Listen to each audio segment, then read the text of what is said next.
And now we're at the time in our program for the presentation of the Jackie Robinson Family YMCA Human Dignity Award for the year 2019. This is a very special presentation because I've known one of these gentlemen, Ples Felix, probably since the 70s. And I knew him before the tragedy that took place that brought them together. I knew him before that. I knew of his grandson. So I have, from the beginning of this union between these two gentlemen that you'll meet in a few minutes, have known about this, and I am so proud of them. It's a lesson in forgiveness and realizing that there's something so much larger than us as individuals. So I'm not going to steal any of what Michael is going to say, but I just want to let them know how honored I am to see from the beginning to today what this organization has been able to accomplish. And I wish them Godspeed. Now, join me in welcoming our 2018 award winner and the executive director of our Jackie Robinson Family YMCA, Mr. Michael Brunker.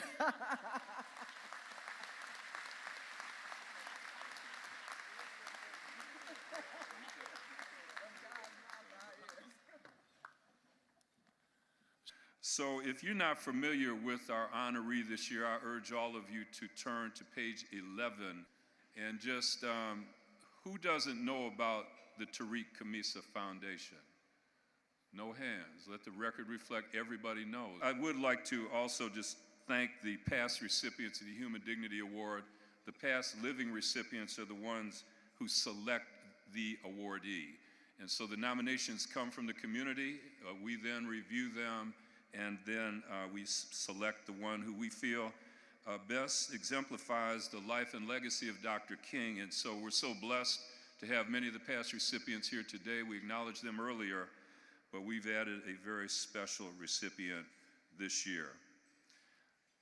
It's tragic that the loss that a family suffers when you lose a loved one. I mean, it doesn't need to be a violent loss. If anybody here lose a loved one, it's not easy. I know folks who's lost folks in their 90s, and it's hard to get over it. You know, but when you lose a 20-year-old son, a college student, working his way through college delivering pizza, and then he's tragically killed by a 14-year-old. Now think about this. Does anybody know any 14-year-olds who have killed somebody? Okay, we got one here, all right, but very few. But what makes that happen? It's hard to understand. And so at our Y, and I've been there now 21 years, and we have a program that supports families surviving violent loss, just like we're about to hear today, when the Khamisa Foundation lost Tariq 25 years ago. And the families, it's hard to get over that. But more importantly, it's really tough when they're killed in that way. It's hard to understand. And so you're trying to give all the guidance and counsel, but the one thing I could never say in all these years is I know what you're going through, because I've never experienced that. Unless you've gone through that, it's hard to understand that tragedy. And so the foundation began when the father, Azim Khamisa, came at it, and I'm sure there was some grief involved over the period of time. I'm not sure the foundation just started like that, but somewhere in his spirit, he decided to try and reach out to the family of the young man who shot and killed his son. And in this case, it's the grandfather that Dee talked about earlier, Ples Felix, who was raising his grandson at the time. And they got together, and it was all about reconciliation. It was all about nonviolence. It's all about forgiveness. And that's a conversation I'd like you all to have at your homes tonight, to talk about if somebody killed a loved one, could you forgive them like they have? Now fast forward to, if you've been reading the paper anytime this recent last few months, Tony Hicks, who's now 38, has now come up for parole, and he will be granted parole. I think everybody should be clapping now. But you see, it's hard if you don't understand that I believe this would not have happened without the Tariq Khamisa Foundation. I don't believe this would have happened if the Khamisa family didn't forgive him like they have. This wouldn't have happened if they hadn't been in touch for the 24 years. This boy who was 14 years old, who went to prison and tried as an adult and put in adult prisons all this time for 24 years. Because if you know anything about the game on the streets right now, there's no 14-year-old that just goes out and says, I'm going to go shoot and kill somebody. Nobody. In this case, it was before bullying became an issue. It was probably a gang, jump a kid in, this is what you got to do to be a part of the set. Anybody know what I'm talking about? Anybody know what I'm talking about? If you don't know what I'm talking about, ask somebody here who's nodding their head, yes. But there was some influence in his life that said, Tony, pull the trigger. Do it now. Shot callers in the gang don't pull the trigger. Lesson. Does everybody understand that? But they'll get a 14-year-old kid with a gun to do something like that. All right? So now we have this group that's come together that's getting this award, but the key thing that's happened right now, from what I'm hearing, is in the state of California, a 14-year-old will never again go to adult prison.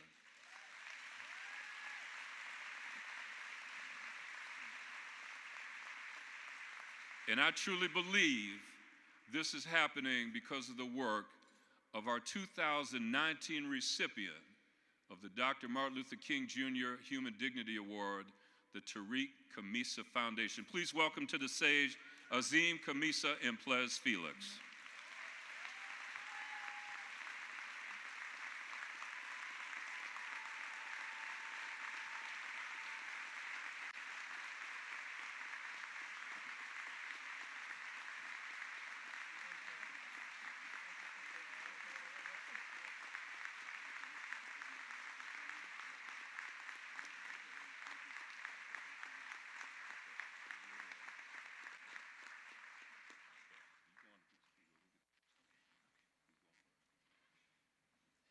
First of all, I stop and praise. I have to stop and give praise to the one creator of all time, space, and matter that allowed me to rise this morning to be present with you all on this very special day.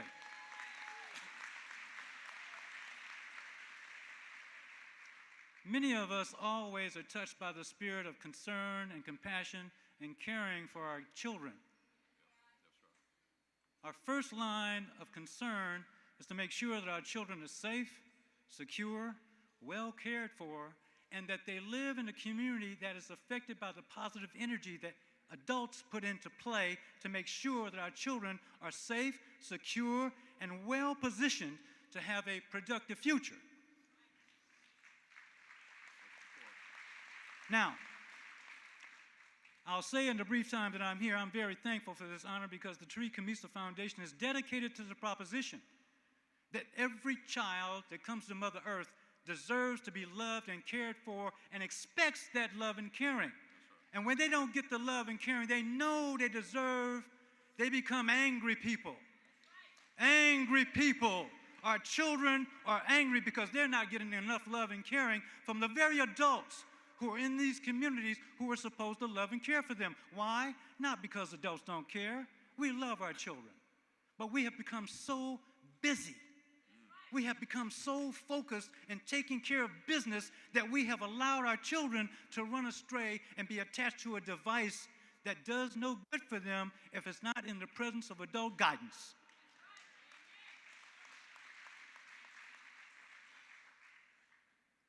If it's one thing I can share of value this morning on this precious day, is that our children need us now more than ever. And to the extent we can be of support to all the organizations that are available, supporting our kids in our parks, in our schools, in our churches, and on our streets, that's got to be about the primary business that we're about. Because as we look around, we see our wonderful elders. We want to make sure that our elders, including myself, or well taken care of going on over the mountaintop. Our children are going to be the ones that grow up and take care of our society. And if we don't provide some caring with respect to their compassionate hearts, their brilliant minds, and their wonderful spirits, how much can we look forward to the continuation of that compassion, that caring, and that wonderful love being continued if we don't give that to our kids to feed on, grow up with, and provide for the next generation? Thank you very much. I really appreciate the opportunity. The Tariq Khamisa Foundation loves and cares for all our children. Thank you so much. Here is Mr. Khamisa.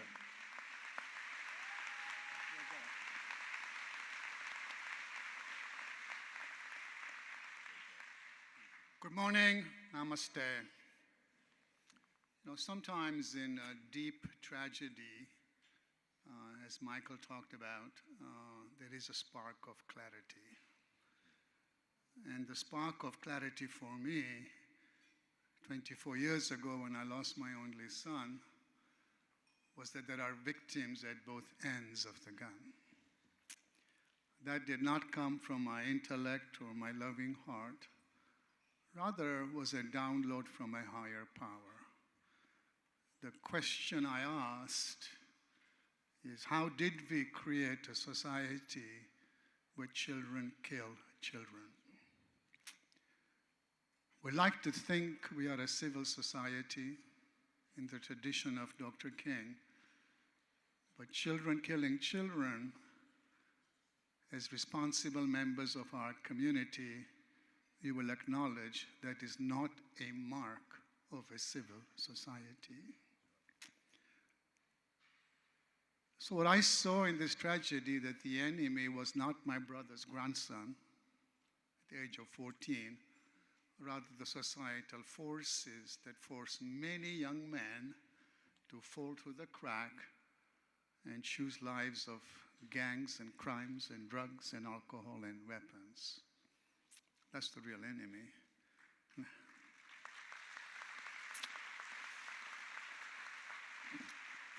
And I know that I'm singing to the choir here. I know that Michael and the YMCA is doing amazing work to make sure that doesn't happen.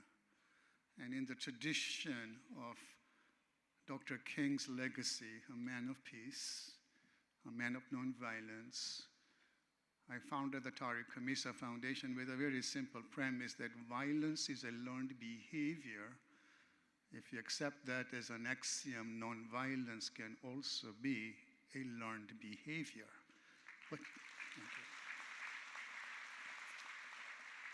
But you have to teach it. And that's what we have been doing for the last 23 plus years. We have a Safe School Model Program, which is delivering with the grace of universe amazing results. And what we are spawning are leaders that are committed to the principles of nonviolence, much in the tradition of Dr. King, and also committed to peacemaking and peace building. Because we're not going to wake up one day and find out the world is at peace. It's a proactive effort, and that's what Tariq Khamisa Foundation does on a daily basis. Thank you so much for this honor. I know Dr. King was a protege of Gandhi, and Gandhi was my son's favorite hero, so this is very special.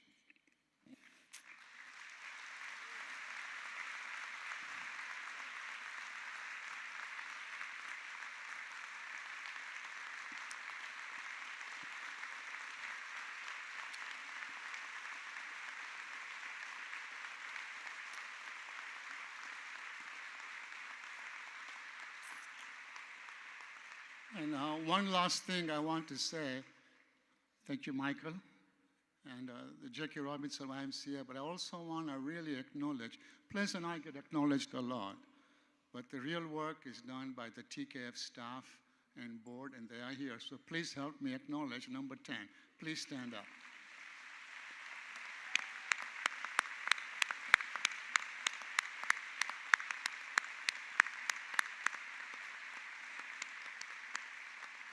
Way proud of our amazing team. Thank you so much. Have a good morning.